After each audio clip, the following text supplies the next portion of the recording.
Lights, camera, debate, ignite, passion strong under the spotlight.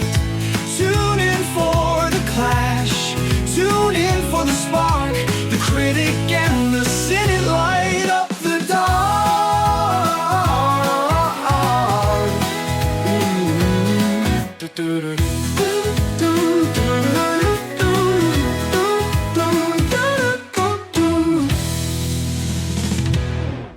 Hey, what's up, and welcome back to The Critic and the Cynic. My name is Dave, and I'm going to be the critic with you this evening, and with me, as usual, is... Hilary. Who is...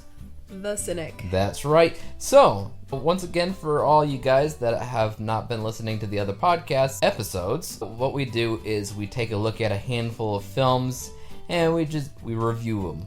The first thing that we do for the first half of the podcast is look at the movie posters, the taglines, the premise, and we predict if a movie's going to be good or bad. And the second half of it is basically after we went ahead and watched them, and then we kind of review if we were right or wrong about those predictions and yada yada yada. The first 3 episodes of the podcast, we talked about 6 different Christmas movies that were found on the Hallmark channel or Netflix, but now until the end of this season of The Critic and Cynic, it's going to be 5 movies that we're talking about. Still about Christmas and still found between the Hallmark channel and Netflix, but we only have 20 more to discuss. So we're talking about 5 episodes, so we're talking about 4 more episodes. You say only 20 like it's nothing. These movies have been We've excruciating. We've already gone through 24. Have we? Yes. No, we've gone through 18. Hey, we've already gone through 18. So we're halfway there. Your math is not mathing. It's close enough. Pretty darn close. Anywho, so I have in front of me 5 more movies that we're going to be talking about in this episode of the podcast. And only one is a Netflix film, while everything else is Hallmark. So let's go ahead and discuss what we have here. Believe it or not, the Netflix ones have actually been our least favorite so far. All of our winners have come from Hallmark. Yeah, that is true. But then again, what's the saying? A broken clock is right twice a day. Hallmark comes out with so many of them, you're bound to have some decent ones. Well, true, but I feel like they put all of their eggs into a handful of movies and then just spread out what's left between the rest and hope for the best. Yeah. So the very first one that we're taking a look at is a movie called Christmas on Call. Okay, what the holy hell is going on here? Another red poster. No, I'm just...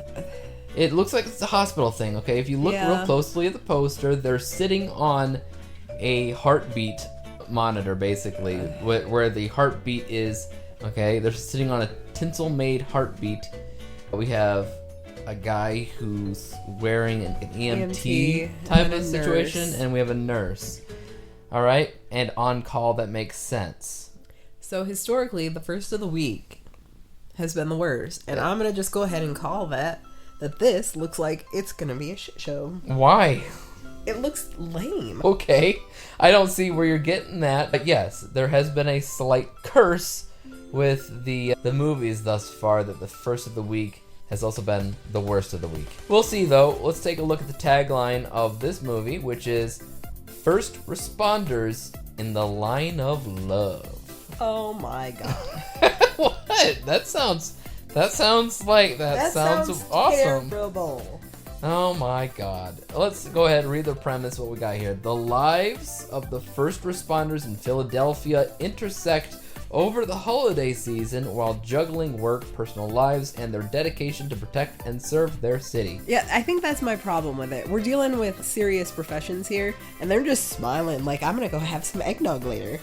Well, what is it? Okay, yeah, I do see a problem there, or at least a possibility of a problem, because isn't Christmas, or just the holidays, technically one of the most depressing seasons of the year for people who work in hospitals, medical fields, because people end up killing themselves all over the holidays because they're lonely. Yeah, I just think this is problematic. It's problematic, but I don't know. What we got? Sir Darius Blaine as Wes Sullivan, the EMT guy. And then we have Sarah Canning as Hannah. She does look familiar. I've seen her recently. Saw her in Superhost. That was something that I had a screen or two a couple years back. She was Nancy Drew as Catherine Drew. Interesting. She was in 45 episodes. Jenna. That is where, yeah, Aunt Jenna. Aunt Jenna.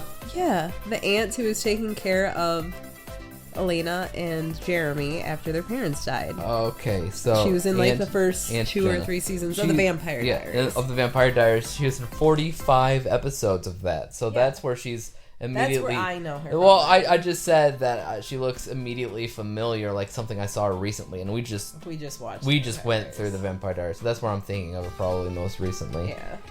All right, so that answers that question. I'm just gonna call it. This one's gonna be a stinker.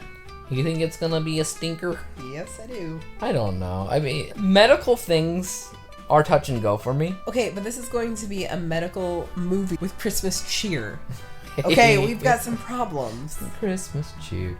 Like, drama is fine. Yeah. This is not gonna work. So, okay, you're gonna say it's a stinker. I'm gonna say it could be touch or go. I honestly don't know. So that's gonna be the first. And then we're going on to the next movie, which is called 3 Wiser Men and a Boy. Now, this is different. We have 3 men and a little boy on the cover. There's not a woman in sight. So, that doesn't mean anything. If you think back to the Tamara movie, she was the only person on the cover, but it was still a romance. But look at the genre. Ooh, there's no romance. Comedy and drama. I don't. I mean, this obviously, is going to be a romance. This is clearly getting inspired from 3 Men and a Baby, right? Yeah. So this is 3 Wiser Men and a Boy. You could even think about 2.5 Men, but this is the one with the guy we just saw. Okay, yeah, I see that. So let's just hope that he doesn't start this movie being like an uber douche like in the last movie. Well, right. So what we're talking about here is in the movie we reviewed last week called Jingle Bell Run, which is the movie with Ashley Williams. He starred opposite of her, and I noticed that he was starring in another movie this week that we're looking at, which is this one here. And what's this? 3 Wise Men Collection. It's a sequel, isn't it? Hold on. There's 3 Wise Men and a Baby that came out 2 years ago. Should we watch that in preparation? You're gonna make me watch another shitty It's the movie? same guys, and there's a baby. Alright, so then this is just after the baby becomes a young boy. Okay, whatever. Fine. So maybe this episode won't be 5 movies, and maybe apparently it has to be 6 again. Sorry guys, false alarm. So instead of 38 movies this podcast, we're talking about 39, because I didn't realize that we had a sequel. Normally I would say I don't care. But think about it, a Hallmark movie got popular enough to get a sequel. That doesn't happen, does it? Yes, it does. Does it? Unfortunately. Okay. So let's go ahead and should I read the? Yes, you should. I mean, I looked at the tagline here and it looks pretty lame, but whatever. I'm gonna quickly read the premise of the first one. 3 brothers, so they're all related, get the surprise of their lives when they are forced to work together to care for a baby over the holidays. As they slowly get the hang of things, they find themselves in unexpected journeys of self-discovery and begin to rebuild their relationships as brothers, as well as the damaged romantic and professional relationships in their respective lives, all while rediscovering their love of Christmas. Okay, now, I don't hate the idea of this, because I watched Baby Daddy, and it was the same idea, that it was like 2 brothers and a friend that had to come together to just figure things out, because all of a sudden they were tasked with taking care of this baby. It could be humorous, it's obviously going to be endearing, probably going to get some misty eyes. The possibility, yes. So let's go ahead and read that premise of the sequel, even though I feel like it might spoil some of the first movie, but we've got to read it. So, 5 years after the event of the first film. It hasn't been 5 years since it was released. FYI. But Christmas is once again around the corner, and a crazy turn of events, possibly brought on accidentally by the brothers themselves, the director of Luke's son Thomas's school holiday musical steps down, Luke, desperate to make his son's stage dreams come true, enlists the help of his brothers Taylor and Stefan. The trio also find themselves meeting their mother's new boyfriend, and the brothers grapple with their own feelings about this relationship. In true Brenner brother fashion, they are all in for a Christmas they'll never forget. That doesn't really spoil me with anything. No. The only thing that I'm kind of curious about is that the first one talked about relationships that they're dealing with respectively, but even in the poster for this one, there's still no like women that it's talking about or is on the poster or anything. Because I don't think that's going to be the forefront of this story. Right. Even if they do have romantic side stories, I just don't think that is going to be the most important thing that we're dealing with. Right. Which brings us to the fourth movie. This one's called Have and to Holiday. So have and to hold, but have and to holiday. I hate this. You hate the title already? Oh yeah, that's awful. Well, the poster is absolutely horrible. What the heck? There's nothing to it. There's just a white background Again, and people. why does it look like they're from like the 50s? The last time we saw a poster like that was the veto button. It was the veto one. So we might have some hovering hands over a veto. Well, my only hope is that you will. Because I don't have mine anymore. Which would be funny if I vetoed the first Three Brothers movie and then I have to watch the second one. Oh no. Then that's just, I don't know. Okay, so to Have and to Holiday, once again, it's a completely pure white poster and background. It just has people plastered on the photo. It's very clumsily thrown together. But what we have here is a tagline of all they want for Christmas is her dad's blessing. I don't know what to say about that. Hey, if you go back to Christmas with the Sings, it started off that way.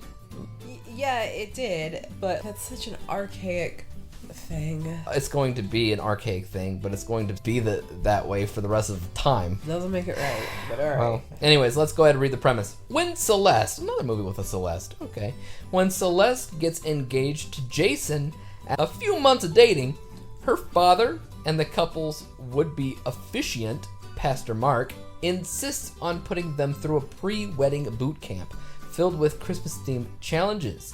As the couple grows stronger through the festive activities, Celeste considers following her dreams in the fashion industry. Meanwhile, Pastor Mark learns to trust his daughter's choices, leading to a heartwarming holiday season for the whole family.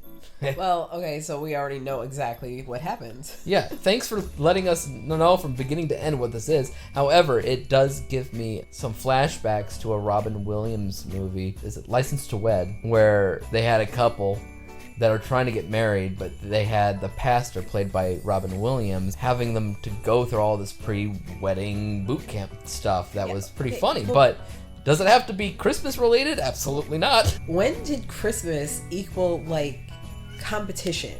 Because there have been so many of these movies that deal with challenges or competing against each other or games. I know. This is weird to me. It's incredibly weird to me. Like I said in the first episode of the podcast, what I expected was more science fiction with the time loop stuff. I thought that was always fun with Christmas movies, but like all the same. It's always rom-coms with competition. Okay, I'm just not loving this pattern. Well, we got Madeline Arthur as Celeste, Eric Close as Mark, and Jason is played by Robert Bazzochi. I don't know. Madeline was in a few things. She was in To All the Boys That I Loved Before, and its sequels. Okay, well, I don't recall her. But there are maybe people that do. I know that you looked at that ER medical one and were thinking probably the worst, but I'm not. I don't know. It might be this one. Well, we might be using crap buttons and Craps and vetoes galore. And we've not been having a great track record with Netflix. No, one thing that I can say about Netflix is that visually, usually the movies are better. Like, just in cinematography-wise, editing, color spectrum, lighting. Yeah. A lot of that is better, but... So they spend all their money on that when they should be worried about the story. Because I can deal with crap all around if the story is good. Yeah. So let's go ahead and take a look at this. This one's called Our Little Secret. We got... I already hate it. Yeah, well, thank you. We got Lindsay Lohan with a finger on her lips going, shh. And then we got the guy in the film looking at her like, oh, what's this all about?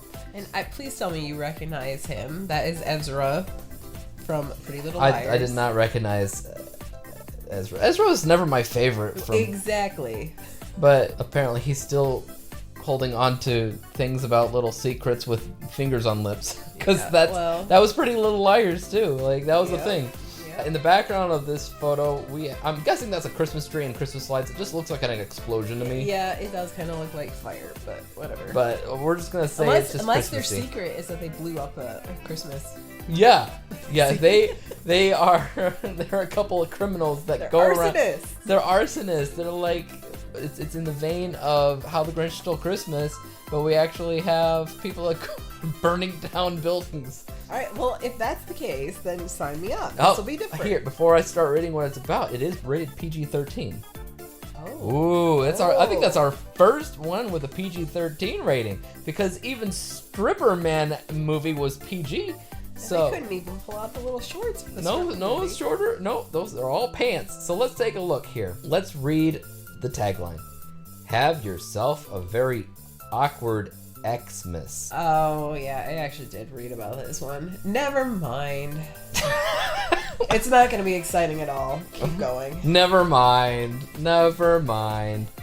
Okay, so the premise is actually really short. We have, after discovering their significant others are siblings, two resentful exes must spend Christmas under one roof while hiding their romantic history. I'm confused. Please explain this to me. So are the significant others their siblings? Okay, they used to date. They used to date But each now, other. yeah, they used to date each other. Now they are dating new people, and these new people happen to be siblings. So now the four of them have to spend Christmas together. Okay, so they themselves are not siblings. I got a little bit confused. They are not siblings. They are ex-lovers, or whatever you want to call them. Okay, so it's awkward because they didn't know, and then they're brought back together. Yep. And it's like, oh god. And they're totally getting back together. Let's just call well, them. obviously, what else are you gonna do? Let's see who's in this. We got Lindsay Lohan, as we know. We already brought up Ian Harding. We got Christian Chenoweth, Chris Parnell, Tim Meadows, Henry Cerny are the main names to me that pop out. That's the nice thing about Netflix, is they often have a cast list that I recognize. Yeah, but just because you've got fatter wallets does not mean that you can make better movies. That's saying. true. That's true. All you need is a little heart. I saw Lindsay Lohan's 2022 Christmas movie. I remember not thinking it was all that special, but who knows? It's nice to see her, out and about and making these types of movies again. She was an icon in our childhood. Yeah, and then she disappeared and went crazy for a little while, and usually when you go crazy, you don't come back from that. You don't come back. So it's nice to see her at least trying, and I am happy. Like, she showed up as a cameo at the end of the Mean Girls musical that they came out with, which was cool. It's cool to see her do her thing, and because she's coming back with Jamie Lee Curtis for Freakier Friday or whatever it's called. Which will also have Chad. That'll have Chad and Michael Murray. That's right. I wonder if it's gonna be on Netflix, because probably not, because it's Disney, right? It'll be on Disney Plus. All right. Anyways, get off topic. Let's go ahead and look at the last film on the list, the actual 6th film. And this one's called Debbie Macomber's Joyful Mrs. Miracle. What? Huh? Okay, I feel like we're missing something. I've heard that name. What? Debbie Macomber? Yeah, is she an author? Debbie Macomber is a writer. She wrote it.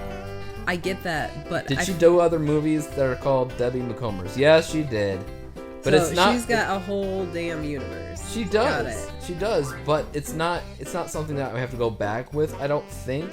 I think it's just that because she's a writer and she wants her name on the title. I really think she's like a novelist, though. I've heard that name, and I would not have heard of any of those movies. Oh, you think that they adapted it from a book? I think she is an author.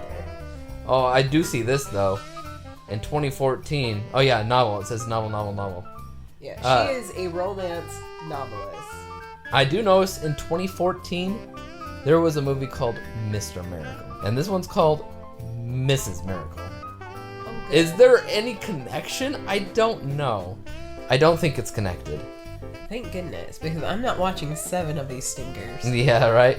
So we're just gonna say she's a novelist. She just ended up writing a book or a story that just so happened to have a similar title as something that they wrote 10 years ago.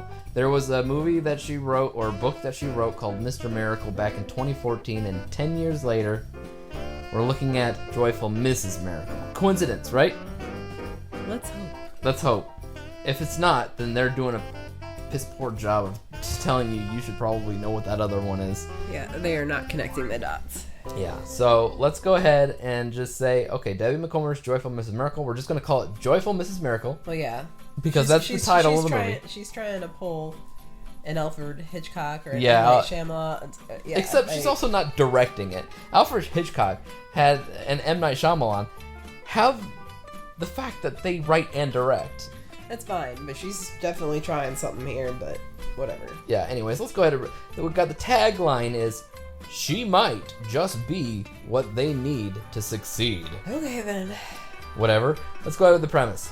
3 siblings return home at Christmas to honor their late grandmother's wishes, and with the help of Mrs. Miracle's magic, they work through family conflicts while one rekindles a past romance. Sounds pretty basic to me. Well, it sounds like there is actually. She must be some kind of... Fairy godmother? You could say fairy godmother. I was immediately thinking Mary Poppins. Hold on. Oh, come on. Whoa. I am not watching these 4 movies. It's 5. They just 5? didn't include the one we just added. No, forget it. I'm not Mrs. doing Miracle. Call me Mrs. Miracle. Mr. Miracle. Mrs. Miracle Christmas. And then Joyful Mrs. Miracle. it. I'm not doing it. Well, you gotta watch the Joyful one. I fine, but I'm not going back and watching these. I'm not doing it. Well, that one actually has the other aunt. I don't care who's in it. Oh I'm not doing my it. god. So basically they screwed up because it is supposed to be a part of a collection. One of... Okay, so... Yeah, we got James Van Der Beek. We've got the mom from Everybody Loves Raymond. Yep. I mean, you got some famous people in these movies. Oh yeah, for sure. This one, maybe not so much, unless I'm missing something. Mr. Miracle doesn't seem to have anything. That's fine, but don't even ask me to watch the rest of these. What if you love this? If I love it, we can revisit that some other time. But no. Yeah, alright. Actually, these are all based off of her books, by the way, because I'm looking at Mr. Miracle, a Christmas novel. Yeah. She is 76 years old. Good for her, Jeebus. All right, then.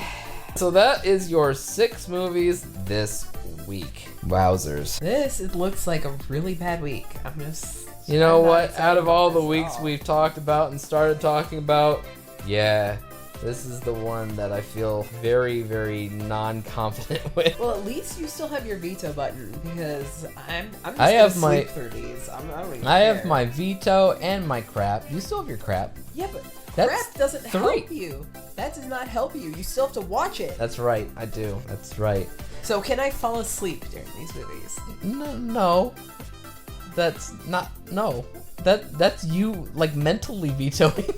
Yes, I know. No, if I saw you falling asleep, I'm gonna have to pause it. I really don't like you right now. If I fall asleep, you also have to pause it. Gotta keep each other honest here. Because technically, one of the things that I often say is we watch through these crappy movies so that you don't have to. That is true.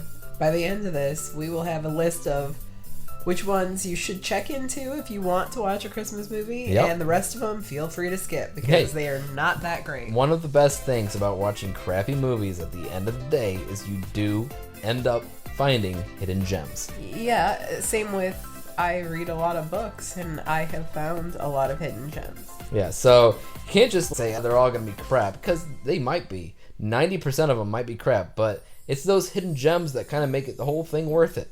Oh yeah, I went through a zombie phase where I watched a lot of zombie movies, every single one that I could get my hands on. And oh boy, there were some stinkers in there. Yeah, even you were talking about stuff you were reading, and then I read some with you, or there was one that I didn't really care for, but you kept on reading. zombie apocalypse stuff. Oh, I love those zombie books. But, alright, whatever. Yeah. Alright, we have our predictions. We don't have one that we're most excited for. No. If anything, I'm most interested in seeing what Lindsay Lohan does this time, but out of the rest of them, I don't know. I'm excited for this week to be over. It hasn't even begun yet. But yeah, alright. Stick around. After the break, we're gonna watch our 6 movies, and we'll see where it takes us. Still alive at the end. We'll see if we're still alive or if we have died From boredom. from boredom. Approximately 10 hours later. And we just saw Christmas on Call. Or did we? Well, he did it. I- He actually did it. I did it. It's time. My veto button has been pushed. No, God! You were begging me the entire time to do it. I was giving it its fair shot for a few different reasons. I know that hospitals don't shout Christmas, but at the same time, I am a fan of various medical dramas on TV, and even if you just take Christmas out of the equation, just to enjoy it as a medical thing, I was hoping for something good there. Granted, I don't really know how many minutes we watch, but... About 20, just like 20 last minutes. Okay. So, the tone was weird. The tone was weird. Like I said before, I understand why they are making this movie and featuring first responders, because these people need to work on Christmas, and like we said, Christmas isn't something that you feel when you think about a hospital.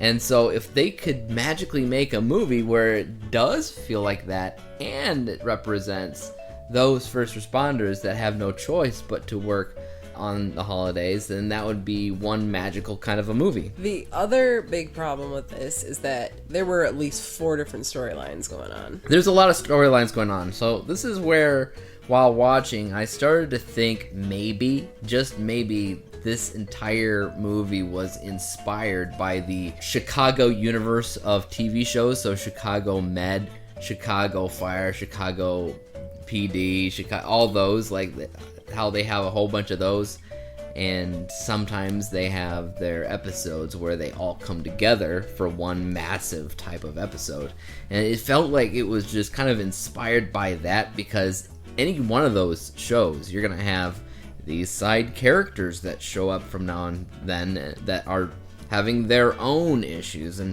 dealing with their own things. But here we have a movie where we don't know who these people are, and we're just supposed to accept all of their problems, and okay, I'm not. Yeah, I mean, that's the type of storyline that works in a TV show because you have the time to visit all of these different people. But in this case, it was, oh, here's what these 2 are up to.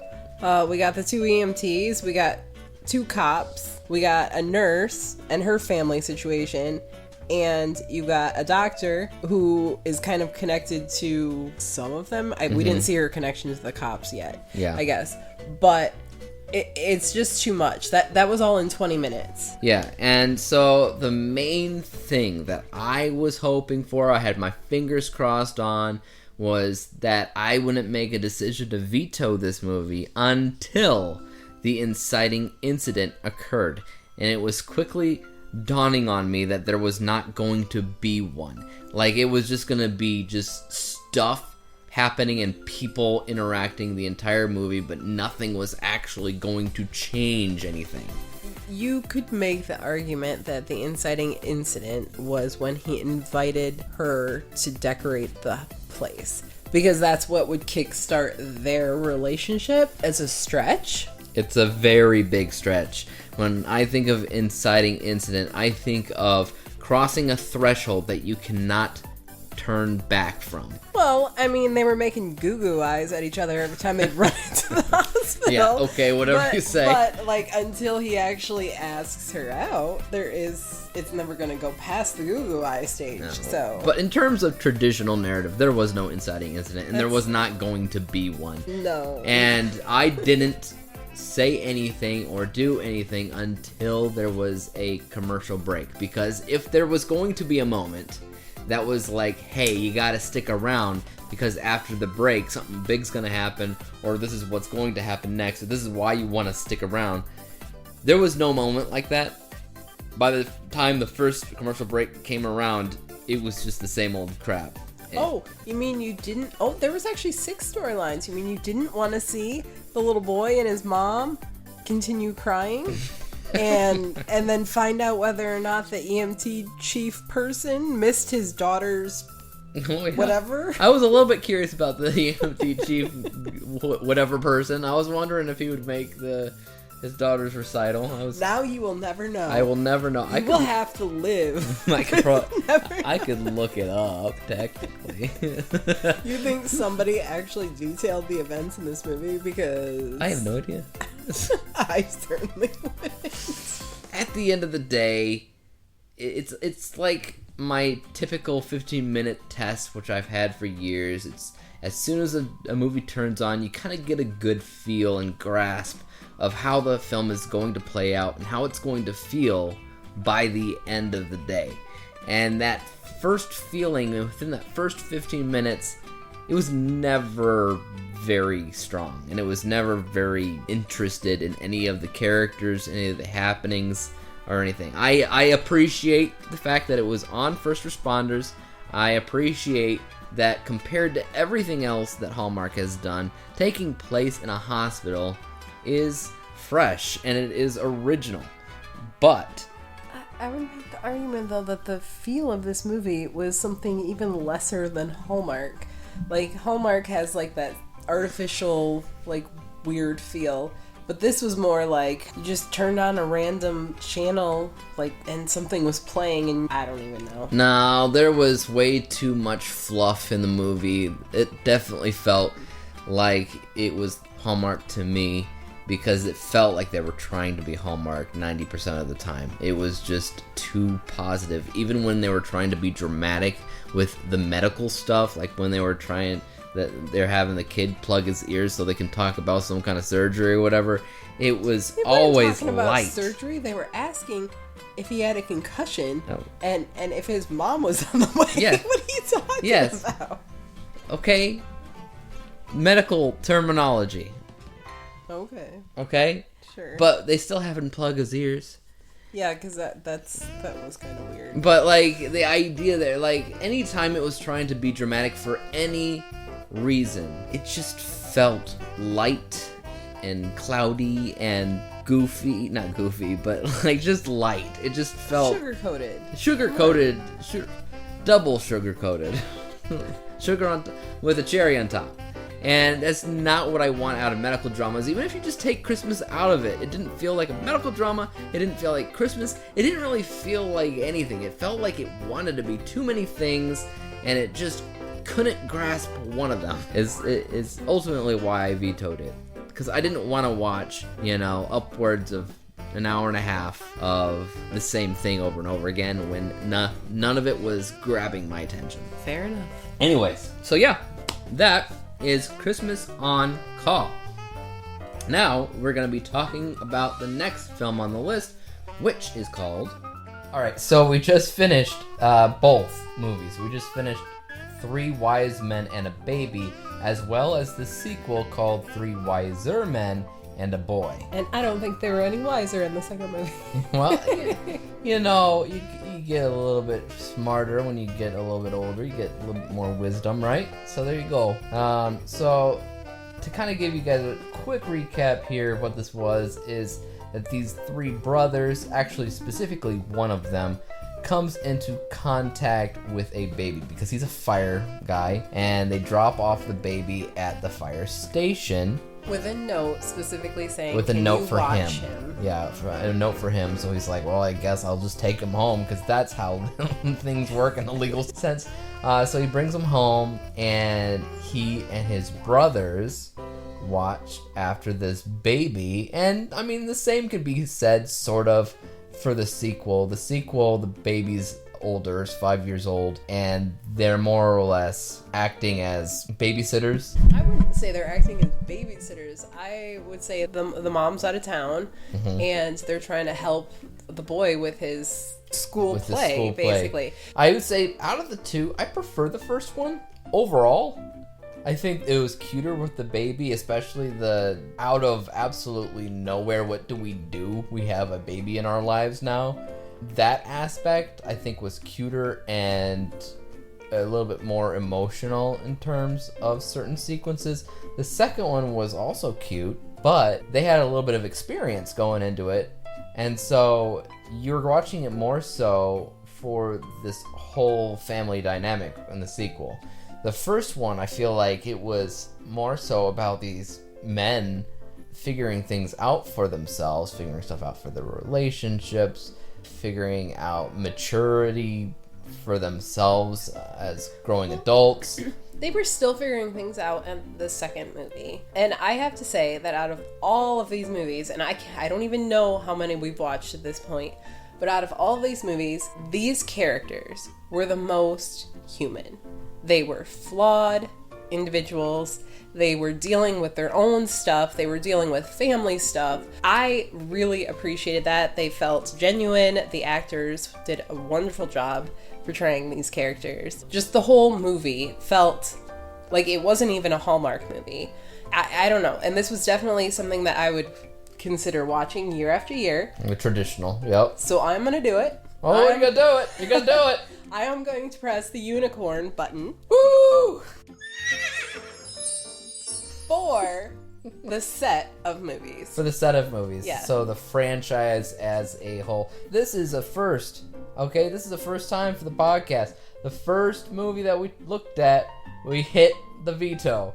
The second one, straight to the unicorn. Yep. That means that the only buttons that we have left is the same, I think. Yeah. We both have a crap button each to use for the remainder of the podcast season. Yep. All right. So there you have it. So obviously, Three Wise Men and a Baby is joking off of and being inspired by the movie that came out called Three Men and a Baby. And I'm guessing that the sequel, Three Wiser Men and a Boy, was also inspired by Three Men and a Little Lady, which was the sequel to Three Men and a Baby. I have no idea. I cannot say for certain if I've seen either of the real movies. If I have, it was so long ago that I don't even remember. So the nice thing about that is I cannot compare it. If I was to compare it, I don't know how I would feel. I honestly don't, because obviously the original older, OG movie was popular enough to have its own sequel, and people know it. So I don't know if it's a good movie or not, in my personal opinion, but I do really enjoy this, and I find it fascinating that this one actor in this movie, who we've now seen 3 times, because he was in Jingle Bell Run, and then he was in these 2 Three Wise Men movies.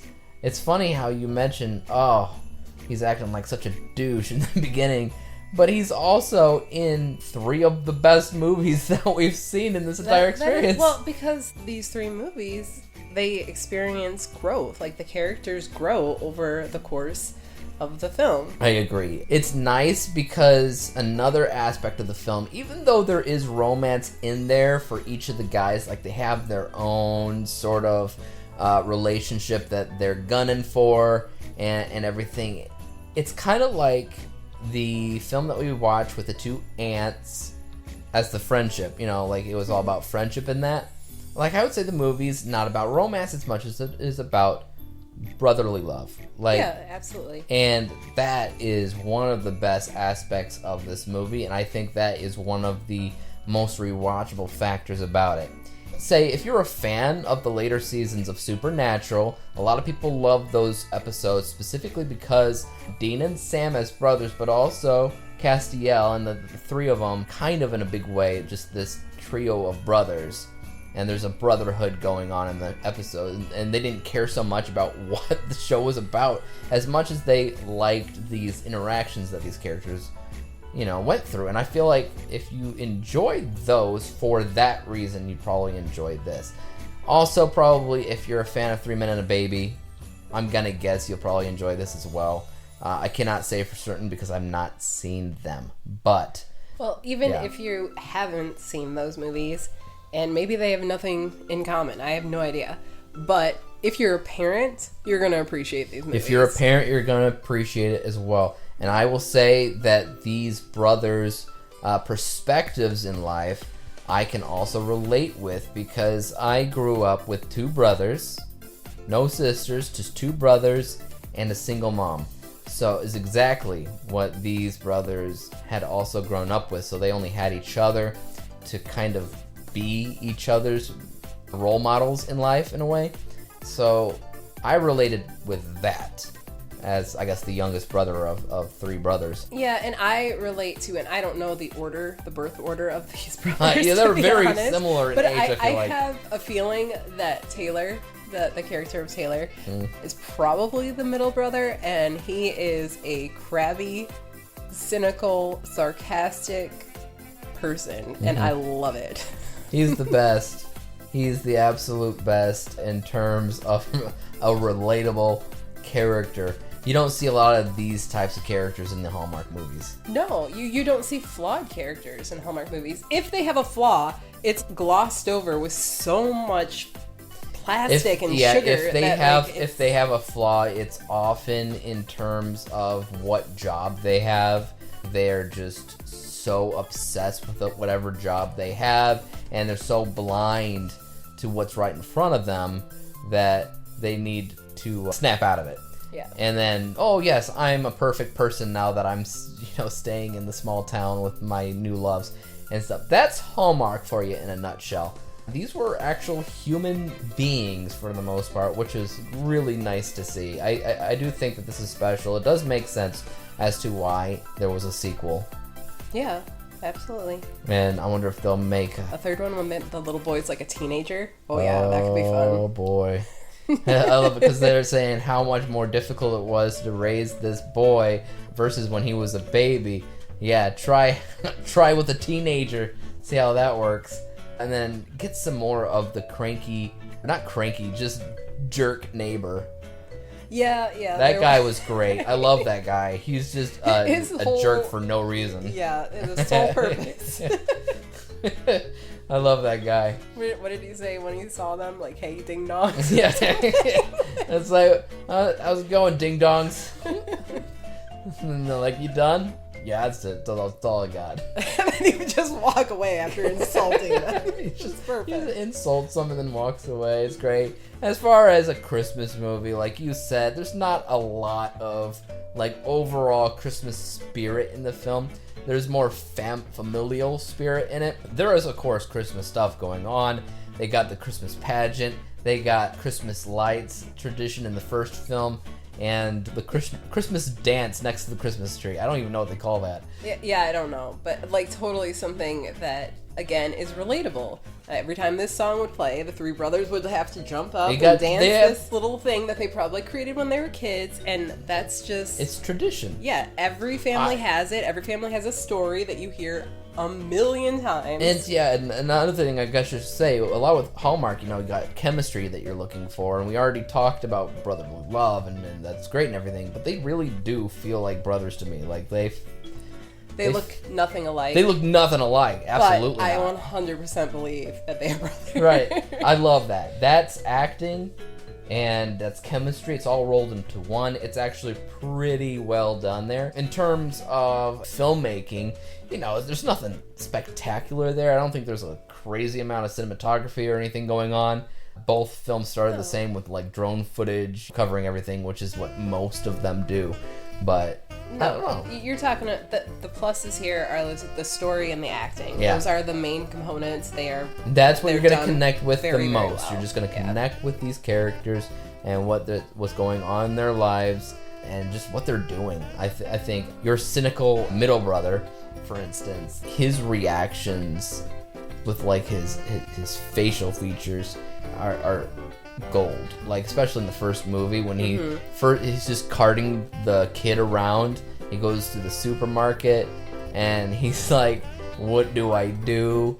Stuff that we have seen before in Fish Out of Water, First Time Parent comedies, but just the way that this guy is pulling off these scenes, I thought was really funny and really well done. Yeah, he's my absolute favorite, and I am excited that he is going to show up again later in our list. Yes, later in the list, he will be showing up in the football movie that I've been kind of dreading, but now that I know that it's him, now that after we saw this movie, I'm looking a little bit forward to it, because he is a good, I think he's a good actor.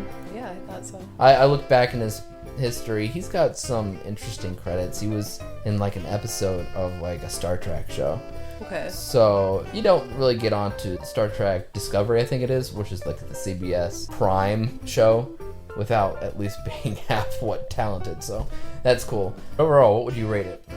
I'm gonna go with like 85. 85. That's the highest that you've given anything. I know. Well, I used the unicorn button, so. Yeah. And I gave 80% to the Spy movie, which is the highest that I've given anything. I'm gonna stick with 80. But yeah, overall, pretty solid. A couple of movies. When it comes down to recommending these movies, out of like all of them, which I think it's now 21 movies that we've seen. Okay. Out of the 21 movies that we've seen thus far, these ones are high up there on the recommended list. I would completely recommend these movies, especially if you want a Christmas movie, but you don't want something that's overly sickeningly sweet. There you go. Yeah, I agree. So guys, check out 3 Wise Men and a Baby, as well as its sequel, 3 Wiser Men and a Boy. Alright, now we're going on to the next film that we're going to be talking about this week, which is called To Have and to Holiday. What do you think? It wasn't for me. I want to say the same. Honestly, my hands were hovering over crap. Really? I didn't think it was that bad.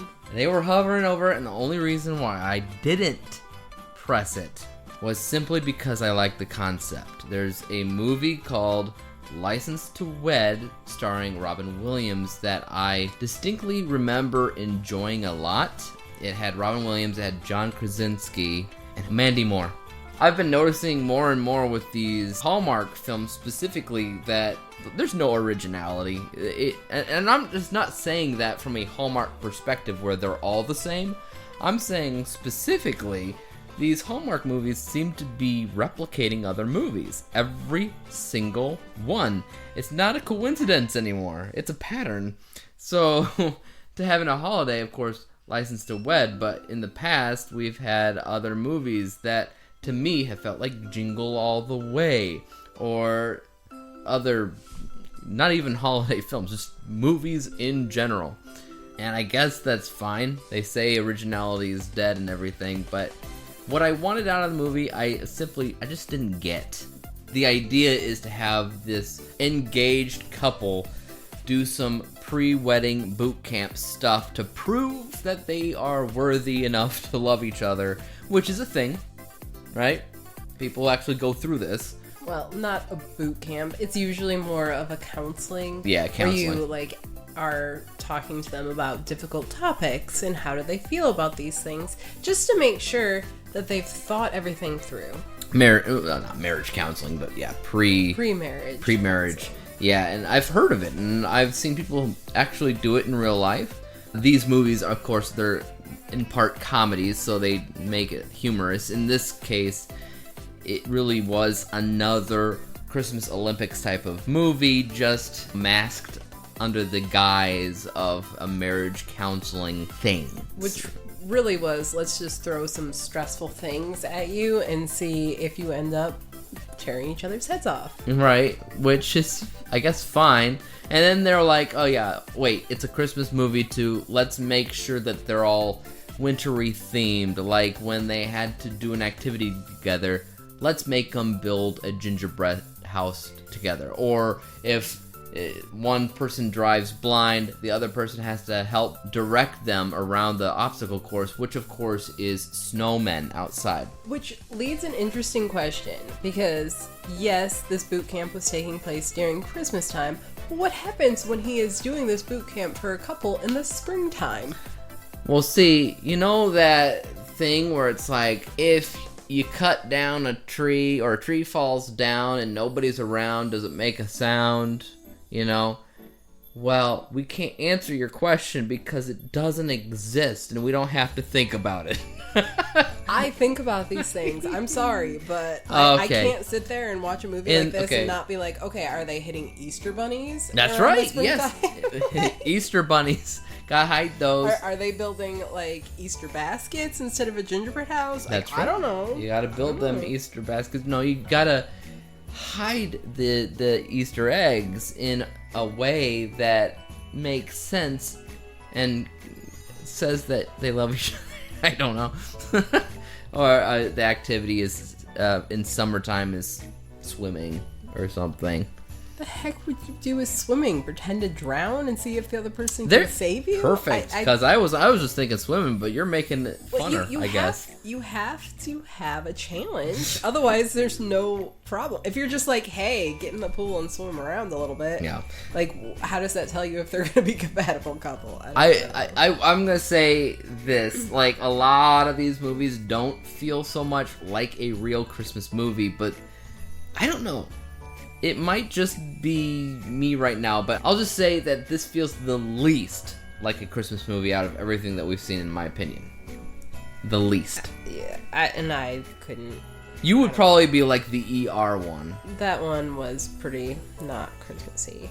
Though, thematically, it was because first responders have to work during Christmas, so that's always in the back of your head, or at least it was mine before vetoed it. This, however, Christmas was never in the back of my mind. How could it not be? They were doing a Christmas festival. They were doing once again, another freaking Christmas festival. Well, in my opinion, there's a difference between Christmas and just wintry themed things. And there's a lot of stuff in this that was wintry themed. Not much actual Christmas. I don't know, I think... Wintry themed is not the same thing as Christmas. I'm just saying. Well, that's fine. Overall, I sensed a little bit of chemistry. I'm not gonna lie. There was chemistry there, but for the most part, I didn't care. The dad was played by this guy that I've seen in the past in this Steven Spielberg shorts series called Taken, which I really like Taken. He was like an alien character, so I liked the fact that he was there. But overall, if you're gonna watch a movie like this, I would just suggest you watch Robin Williams' movie License to Wed instead. That's not Christmas. No, it's not Christmas, but it don't need to be. It's definitely funnier. Okay. Well, you have to come up with three good things. Well, okay, like I just said, the guy from Taken, I did say that I liked that he was there. I also said that there was chemistry, and I'm not gonna lie. And I mean, I do like the premise. That's the whole thing that stopped me from giving it the crap button, was the premise. So I like those three things. What about you? I have to come up with a different three. Well, I mean, you can agree with everything, I guess, but that's just too easy. Well, I didn't love the casting. So our leading lady, I watched her in a show called The Devil in Ohio, which was about a cult, and it was really creepy, and she played that character really, really well. So I had a hard time reconciling this really, really creepy cult person with this carefree bride-to-be. Like, that's a great positive. It's not a positive. It's not a positive. I did not like the casting. I don't like the premise. You don't like the premise? No. When it's approached right, it's great. That's why I like License to Wed. Because it's ridiculous. When you watch License to Wed, it's more of a dumb comedy thing. It's ridiculous because it's taking off this concept that you can judge how much you love your person to be based off of games like this. That's fine, but if two people want to get married, it's none of my business to be like, no, you have to go through this. That's the whole point of why it's funny. If you look at it like satire and it's making fun of that, it works. But this was taking itself like seriously, as this is not a bad idea to do. So there's a difference there. All right. Well, I gotta come up with a positive or two. Yeah. Okay, I like some of the side characters. They were funny. I like the side characters. Like the older lady that was like a big gossip. I liked her. And I liked the couple, the other couple. Yeah, and I liked the mailman who, if he lost at darts, he would just start saying F the world and screwing up the mail. Those are those sore loser types that just ruin the world for you if they don't win. Like, those were funny. Those were good. That's all I got. That's all fantastic. How about a score? I mean, I'm never going to think about this again, so I'll just stick with the 50%. Like, it's not so bad that I'm going to be like, oh my god, you remember that terrible movie, but it's also not something I'm ever going to think about, ever. You have an interesting scoring method and way of thinking about things, because I have rated movies, not many, mind you, but I have rated some like 0%, 5%, and I have never thought of them again. Well, in my mind, if they were that bad, I would definitely think about them again. Because I would just start laughing randomly and be like, oh my gosh, remember that movie? It's just in the moment. And I get those movies that are just so bad that it's 0%, 5%, 10%, whatever, and I just rip them to shreds. In that moment, it's like fire burning, I'm seeing red, and once I'm done saying my piece about it, I can say, okay, I am done with that. I will never think about it again. And that's just how I approach it. So when I look at To Have and To Holiday, my score for it will not be 50. It'll be something more along the lines of 30. That's fine. I mean, I don't disagree with your method. It's like eating a food that tastes like nothing. I mean, does it get the job done? Does it fill you up? Sure. But are you ever going to think about it again? No. If I ate something that tasted like nothing, I'm going to think about why the heck it tasted like nothing for a long time. I'll be like, is there something wrong with me? Or was it something wrong with the food? Regardless, I mean, but if you ate something that was just downright awful, and somebody was like, hey, you want some of this sauerkraut? You're going to remember how awful that is, and you're not going to eat it. But if they're like, here, you want this bland, tasteless thing? I'd also say no. I don't want this bland, tasteless thing. Take it back to the kitchen. I don't know. Okay, I don't have a method for my madness. Let's just be honest. So you sticking with 50? I'm going with 50. Just because it's okay, and I will go with 30, which means an average of 40. All right, guys. So I'll let you decide on if that sounds like a movie for you back home. A lot of people love everything Hallmark comes out with. It doesn't matter what you say about it. But for me, this is one that I kind of regret watching. Overall, the only thing that I really was interested about was the premise, and it didn't execute that premise very well for me.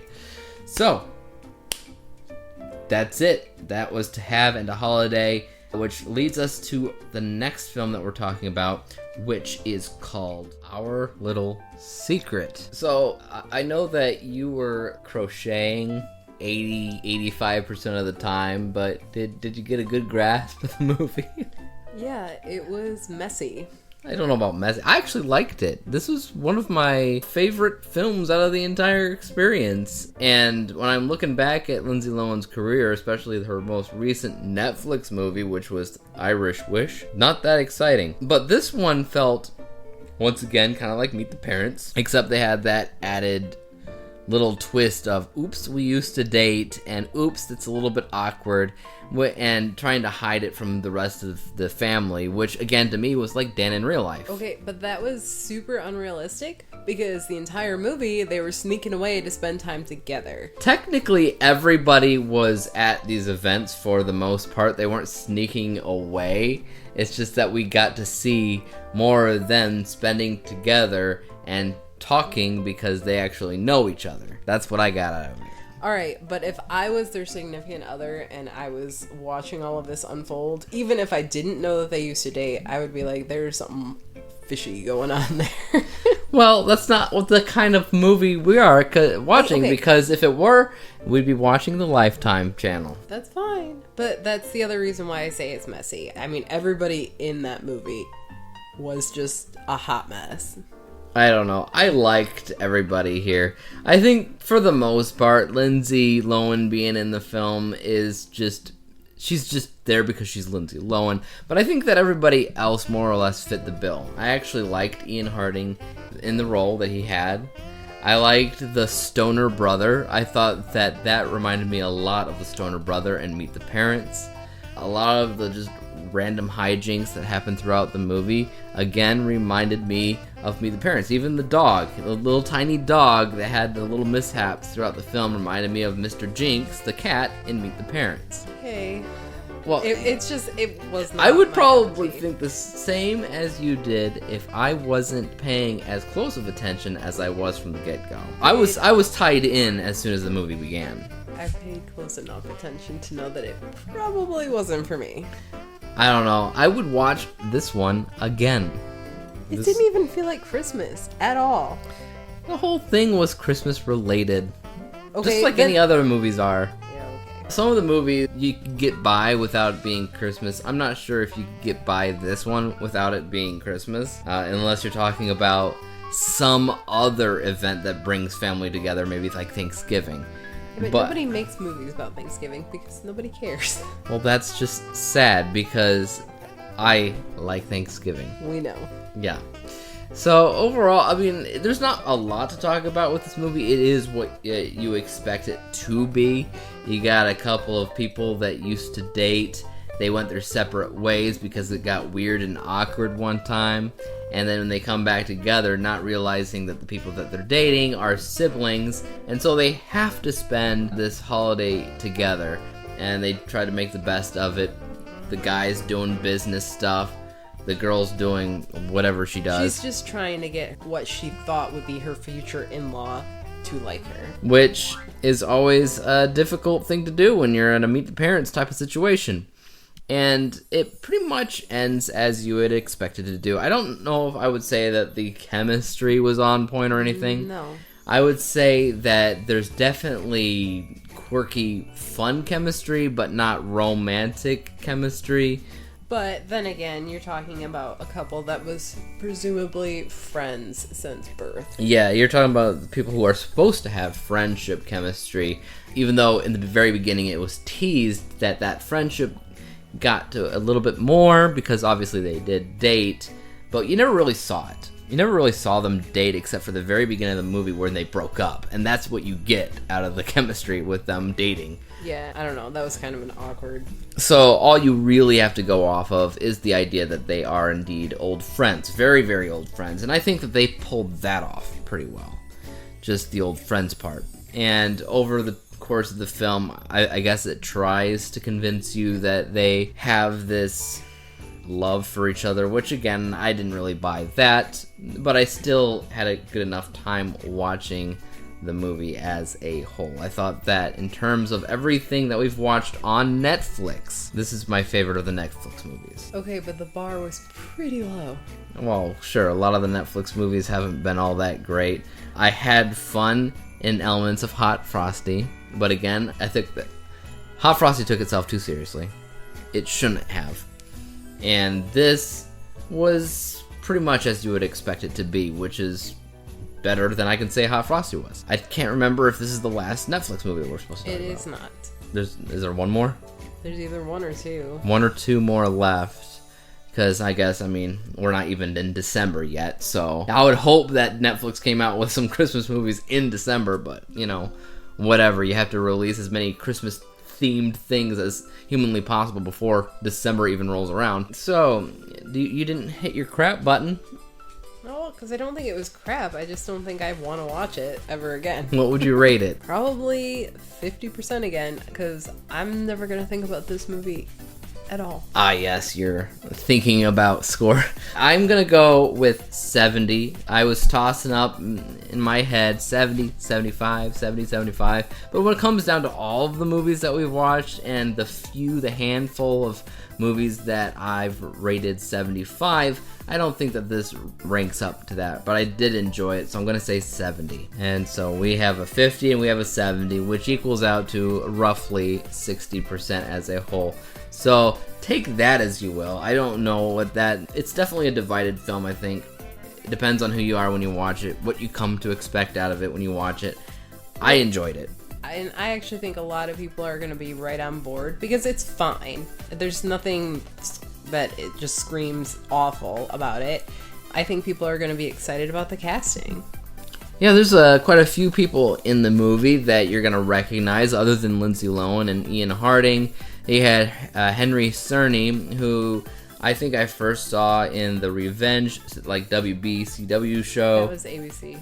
ABC? Mm-hmm. My gosh, I thought it was CW. Nope. He was in that, but he was also in the very first Mission Impossible movie in the 90s or whenever that first one came out, and he's returned, and he was in the most recent Mission Impossible movie, and he's going to be in the next one coming out relatively soon.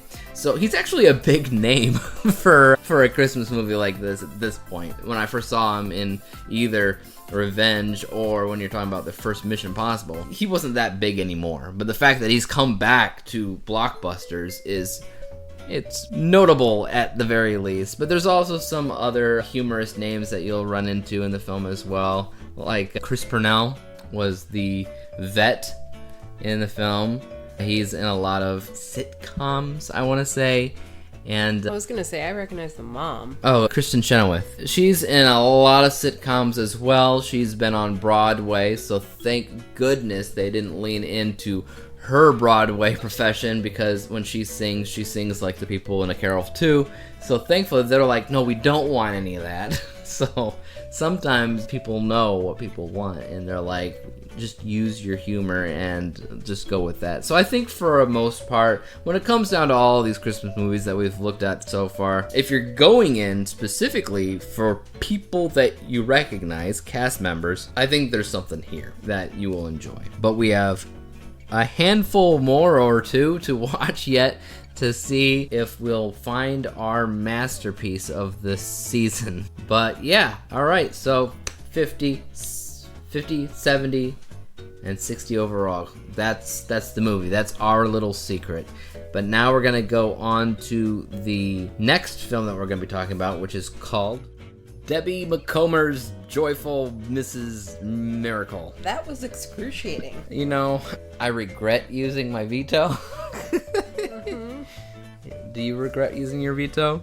No, because I could not handle the singing. So you would still do... Oh, yeah. Okay, I could not handle that one. So you've decided that, okay. I wish you hadn't used your veto, because I would have rather watched the on-call people than this hunk of garbage. Yeah, I feel like there should have been another lifeline where it's like, you can veto your veto. But and you can only use that once. What, you know? that could have been called the just kidding. Just kidding. I'll go Oh back yeah, and I'll yeah, watch yeah. this. Just kidding. We'll go back and we'll watch it instead of this. Holy crap! So, as you could probably tell, it was not a great time. In fact, it sounded like a movie that would just never end. It was like the Energizer Bunny. It just kept on going and going and going. Which is ironic, because there was no energy at all in this effing movie. Weirdly enough, it kept on going even though the energy was dead. Yes. So yeah, it was Mary Poppins, just without the fun, without the music. Any fun. There is no fun at all. Right, without the music. It's about a freaking will. And I guess bringing siblings, grown siblings together. I don't care. It was boring, and yeah, she had a magical purse that she could reach, shoulder length in and pull out anything that she so desires, but do you care? No. That was just weird. So, I mean, I imagine the rest of the Mrs. or the Mr. Miracles, I'm guessing it's all the same idea, that this, I guess in the other books or the other stories, it's an angel of some sort. I didn't really get that vibe from this. It was just a random person, because she wrote a book, right? She had a book that she had published 20 years ago where she looked the same. But how do you get a book published if you're a magical creature? It was dumb. And honestly, I checked out pretty early on mentally. We had it playing the entire time. I kept on looking up to see if anything else was happening and trying to focus. But I didn't care about the characters. I certainly didn't care about what was going on in their lives. The romance that was in there, quote unquote romance, I figured it would happen. but I certainly didn't feel any chemistry between any of the characters, so it just felt like a completely random, insanely boring movie. Agreed. But we're supposed to give it 3 positives. No, not if you use your crap button. That's right, I used my crap button, but you didn't, so you still have to give it 3 I positive don't things. have to give it 3 positives. Unless you use your crap button, and you can... God. And if you use your crap button, I'll say you don't have to say 3 things about it, but I used my crap button on this one because it was just awful. But how about you? Let's have some positives. All right, there was no singing. That's a The positive. absence of something can't really be a Oh, positive. yes, it can. Oh, that's like the same positive in like anything. Okay, no singing. What else? I got nothing. Maybe you should use the crap button. One of the guys, the short one, was kind of cute. Which one was that? I don't know, the short one that was trying to embezzle money. I don't know what the heck he was doing. You're talking about like the One of the little brothers. leprechaun-looking brothers? One of the brothers, I don't He know. certainly no. He was okay. Whatever. The old lady in the wheelchair was kind of funny. Which Except, except for I didn't quite understand why she wouldn't give the speech, because she's like, I can't keep my language in check, and yet she didn't swear in the entire movie, and I'm just like, what are you talking about? Well, she can't keep her language in check because she's old, and you know how the language is the first to go. I don't know. Okay, so that's it. That's all I got. The only positive I probably would have given it was their very basic idea that they were borrowing from Mary Poppins. I think that there is promise there. You could take something like that, and there's a lot of different directions you can go with it, with a character like Mary Poppins. No, she's not Mary Poppins, but she's Mrs. Miracle, which is the same thing. So there was a lot of different ways you could take that, but they just ultimately decided not to, because they're like, let's talk about a will and like settlements. And if anybody actually sits here and they watch the movie and they enjoy it, I genuinely want to know where they got that. I think they would only enjoy it if they had never seen a good movie before. It's the people that are born into watching Hallmark movies and they never watch anything else, though I have met people like that. Well, yeah, because maybe they're not allowed to. Yeah, and then sheltered they just- people for yeah, sure. And then they get into the real world, and then those regular movies are just like, Oh no! I can't watch God. that. That's horrible. That is just unsavory. And then they go back to Hallmark. It's crazy. It's crazy because, like I said in the past here, that Hallmark seems to do nothing but copy other movies, and I would love to say that's not what they're doing here, because it is part of a series. It's an adaptation from a book series from this Debbie McPherson, but it's obviously Mary Poppins. Well, and a little bit of Romeo and Juliet. Or not Romeo and Juliet. Oh, Shakespeare. No, like star-crossed lovers, because in the beginning she was like the rich hoity-toity one, and he was working at her grandma's house or whatever, and everybody was like, it'll never work out, it'll never work out. Rich girls don't like boys who work in the stables. I don't know. Oh, now we're talking. The Lifetime original Christmas movie. I don't like boys who work in the stables. Okay. Anyways, what would you rate it? 0. And you're still not giving it a crap Okay, button? fine. Like, alright, 25. We'll do 25. That's nice. I'm gonna go with 0. Because it was my crap button. But you know what's interesting? This week, we used all 3 freaking buttons! We started with Christmas on Call, which we vetoed, or I vetoed, and then we went on to 3 Wise Men and a Baby, which you used your unicorn button on both of those movies. And then we got all the way to the end of the week where we watched Joyful Mrs. Miracle, which I used my crap button on. We used all of the buttons this week. I have to hold on to my crap button. There's only one button left. Hilary the Cynic still has her crap button. How many of these stupid movies do we have left? Like, I don't know, 15? I'm not sure. Exactly. There's got to be another crap in there. I don't- Pretty sure that at least 70% of them are all going to be craps, but how crap is the question? Is it going to be full-on crap like Mrs. Miracle, or is it going to be like a little bit of a dingleberry? I guess we'll find out.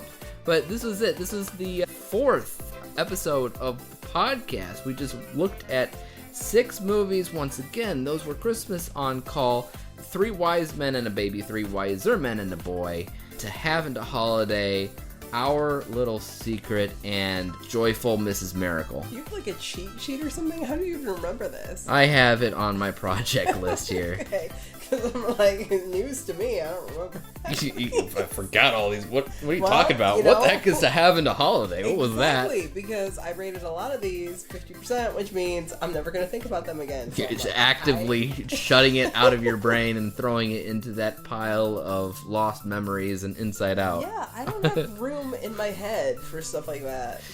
But yeah, so that was a movie. So join us next week when we talk about 6 more movies, because it turns out we were lying from the get-go. It's not 38 movies. It's not even 39 movies. It's 40, because we got a secret surprise movie that we're going to be reviewing in next week's lineup. So I am excited about that one.